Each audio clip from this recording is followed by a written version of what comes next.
Good morning पिलामाने। आज आम कबीर दासकर अनमोल मोती दि जा पद पढ़ा जोटा कि नवम श्रेणी रे अच्छी आम ओडिशा बोर्ड रे आम ओडिशा गवर्नमेंट बोर्ड रे अच्छी जोटा कि फास्ट आम देखा तांकर कवि परिचय तापर दीटा दोहरा व्याख्या करिया। तो फास्ट आम देखा कबीर दासकर कवि परिचय। सन कबीर दास का जन्म सन 1398 में काशी के एक हिंदू परिवार में हुआ। तो कबीरदास का जन्म के बेला 1398 रहला काशी रो गोटे हिंदू परिवार रे। काशी अर्थात बनारस जोटा कि उत्तर प्रदेश रे अछि।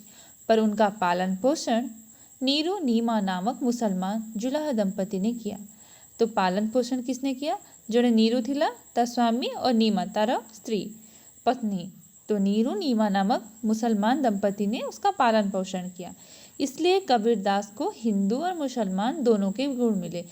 तो सेतिपाई तांका पाखरे दुईटा गुण थिला। माने गोटे हिंदू परिवार पिलाटा जेमती बढ़ुची तार जो जो संस्कार रहिबा ता सहित मुस्लिम परिवार रे जेमती जो जो संस्कार मिले तार तांका पाखरे से गुण थिला। कहा पाखरे? कबीरदास का पाखरे।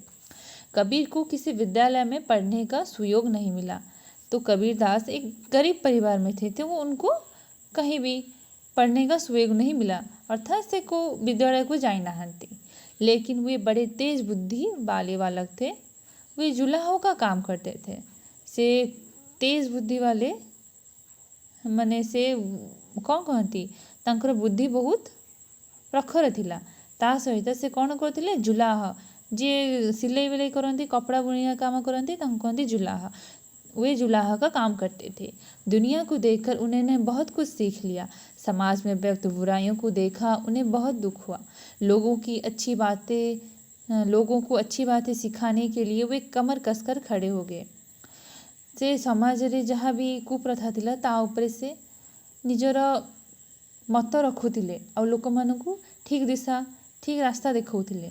सेतिपई तांकु लोक माने आज भी मने रखिछन्ते। जाति भेद, धार्मिक अंधविश्वास और बाहरी क्रियाकलाप जिसमें आंतरिक भाव नहीं था, कबीर को पसंद न था। उन्होंने लोगों को काम करने, दूसरों के साथ अच्छा बर्ताव करने, बुद्धि और विचार से काम लेने का आग्रह किया।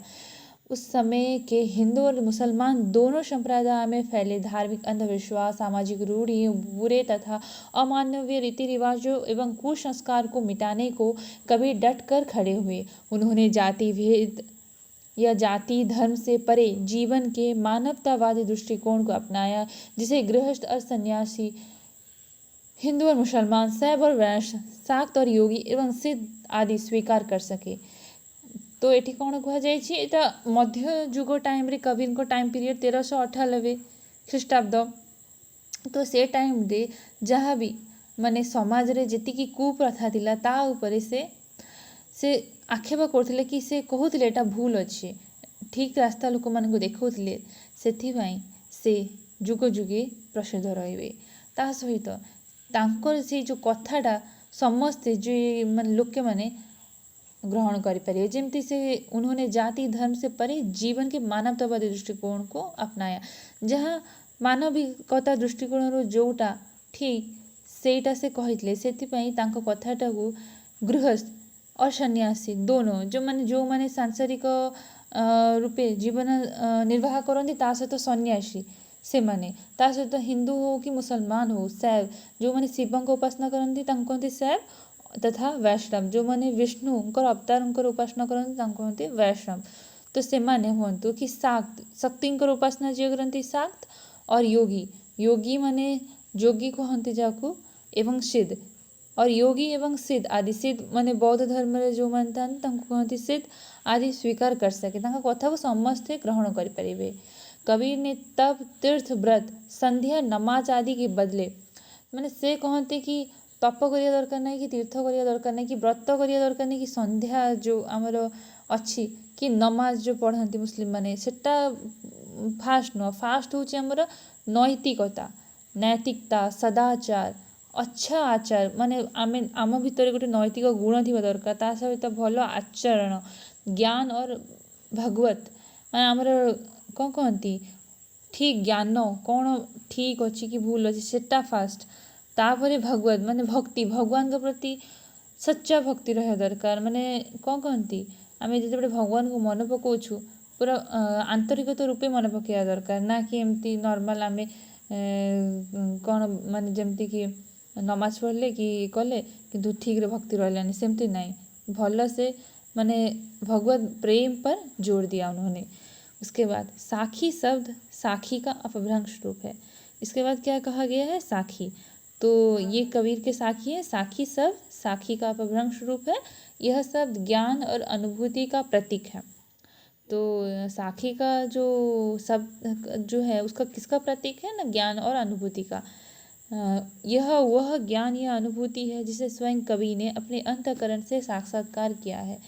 कबीरदास की साखियाँ इसी ज्ञान और अनुभूति की साक्षी है, अर्थात साक्षात्कार करने और कराने वाली है। तो यहाँ पर साखी का अर्थ क्या है, मतलब कबीर ने जो भी प्रत्यक्ष रूप से उस समय के वातावरण में देखा उसको वर्णन किया है, सच्ची बातों को वर्णन किया है, उनकी अनुभूति की बातें हैं, इसलिए ये साखी कही है कि कबीरदास की साखी है, साक्षी है, सही है। जो उस समय उन्होंने देखा, साक्षात्कार किया, अपने मन में ग्रहण किया, इसलिए यह क्या है, सच्चे ज्ञान का प्रतीक है।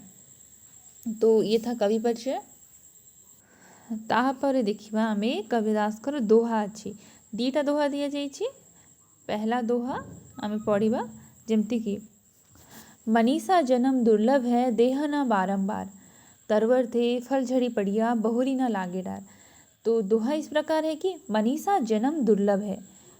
मनीषा मतलब मनुष्य। आपको यहाँ याद रखना है कि प्रत्येक जो शब्द है उसका अर्थ बहुत ही आसानी से याद रख सकते हैं आप। जैसे कि हम अपने लोकल टर्म में उड़िया में भी बोलते हैं मनीषा या मनीषा, तो बहुत कॉमन वर्ड है जो लक्ष्य करने पर पता चल जाता है। मनीषा जन्म दुर्लभ है देह न बारंबार, तरवर थे फल झड़ी पड़िया बहुरी न लागे डाल। यहाँ पर कबीर कहते हैं मनुष्य का जन्म दुर्लभ है।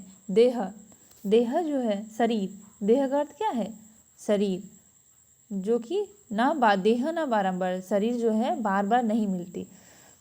तरवर, तरवर अर्थ पेड़, फल अर्थात फल, झड़ी झड़ना झड़ी जीवा, पड़िया माने पड़ी जीवा, बहुरी न लागे डार, बहुरी का अर्थ है पुनः, बहुरी न लागे डार, लागे अर्थ लागी व डार अर्थात डाली।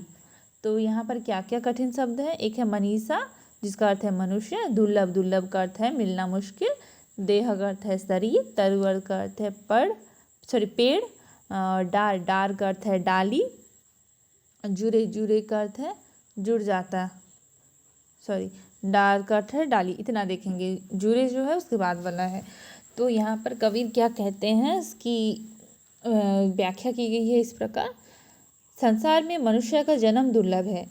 संसार, संसार माने आम संसार, संसार रे मनीष मानकर जन्म जोटा अच्छी मिलवा मुश्किल अच्छे, दुर्लभ अर्थ है मिलना मुश्किल है।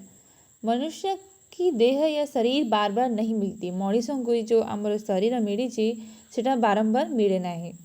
वृक्ष से फल झड़ जाने के बाद दोबारा या पुनः नहीं डाल पर लगता है। मतलब यह है कि मानव को समस्त सांसारिक विषय वासना को त्याग करना चाहिए।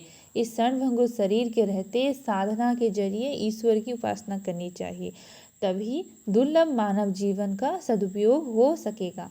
अर्थात बच्चों, आपके लिए यहाँ इसलिए रखा गया है कि आपको अपने समय का ज्ञान होना चाहिए। हमारा जो दुनिया में जितना समय है वो बहुत ही अमूल्य समय है जिसकी कीमत कोई नहीं चुका पाएगा। ये जो शरीर जब तक है तब तक हमें अपना कर्म करना चाहिए, क्योंकि जैसे एक पेड़ से फल झड़ जाता है तो दोबारा नहीं लगता, उसी प्रकार हमारा समय जो है, जो मिला है हमें इस संसार में, वो अगर ख़त्म हो जाए तो वो समय फिर से हमें नहीं मिलेगा। तो इसलिए इसमें यह बात को जोर दिया गया है कि जब तक इस शरीर क्षणभंगुर शरीर, मतलब जैसे पानी फुटका किसी समय पर नष्ट हो जाए से भाया आमर शरीर मध्य से भाया क्षणभंगुर है। शरीर के रहते आमर जो टाइमटा अच्छी समय अच्छी ताको ठीक बाटे लगेवा, ता सहित भगवान प्रति आम सच्चा मनरे भक्ति करिया। जेमती कि गोटे अच्छी बातटा कि भगवत प्रेम पर जोर दिया, माने भागवत माने भक्ति एमती हवा दरकार कि जोटा प्योर रूप रे, तभी जाकर दुर्लभ मानव जीवन जोटा कि आम जी टाइम पीरियड मिली दुर्लभ मानव जीवन का सदुपयोग हो सकेगा। आप कुछ कर सकते हैं इस संसार के लिए। उसके बाद दूसरा साखी है, दूसरा दोहा है जो कि सोना सज्जन साधुजन टूटी जुरे 100 बार, दुर्जन कुम्हार के एक धक्का दरार। यहाँ पर क्या कहा गया है? सोना सज्जन साधुजन टूटी जुरे 100 बार। सोना अर्थ है सोना, सज्जन सज्जन का अर्थ क्या है? सतजन, अच्छे लोग। सज्जन साधु, साधु को सच्चा जन कहा गया है। साधु माने जमते सोना सज्जन साधु जन, जन माने मनीष, टूटी माने भांगी जाए, जुरे जुड़ना, 100 बार मतलब 100 बार थर, बार अर्थ थर। दुर्जन कुम्हार के एक धक्का दरार। दुर्जन अर्थात बुरे व्यक्ति, दुर्जन का अर्थ है बुरे व्यक्ति, कुम अर्थात घड़ा जिसे कहते हैं, कुम का अर्थ है घड़ा, कुम्हार के एक धक्का दरार। तो यहाँ पर क्या गया है, क्या कहा गया है? सज्जन और साधु जन सोने जैसे होते हैं जो टूटने के बाद भी 100 बार जुड़ सकते हैं, जबकि दुर्जन या बुरे व्यक्ति कुम्हार के घड़े जैसे होते हैं जो एक धक्के या झटके से टूट जाते हैं। मतलब सज्जन लोग सर्वदा मित्रता बनाए रखते हैं, मगर दुर्जन जरा सा खटपट होते ही अलग हो जाते हैं। यहाँ कबीर कहते हैं जे भल मनीष अछंती से माने सुनना भड़िया, से माने जिते जहाँ भी हेले भांगिले भी रागिले कि रोसिले भी से माने फिर सुना भड़िया गुण धारण करिथांती। किंतु दुर्जन जो बुरा व्यक्ति होता है वो एक धक्के से, जैसे कि एक बार मटका टूट गया तो दोबारा जुड़ नहीं सकता, उसी तरह वो एक बार अलग हो गए तो मतलब अपनी गलतियों को नहीं मानेंगे और अपनी गलतियों को ना मानकर वैसे अकड़े रहेंगे या मिलेंगे नहीं। तो इसलिए कबीर कहते हैं कि सज्जन लोग सर्वदा मित्रता बनाए रखते हैं, मगर दुर्जन जरा सा खटपट होते ही अलग हो जाते हैं। तो इस प्रकार यह था कबीर का दोहा। धन्यवाद।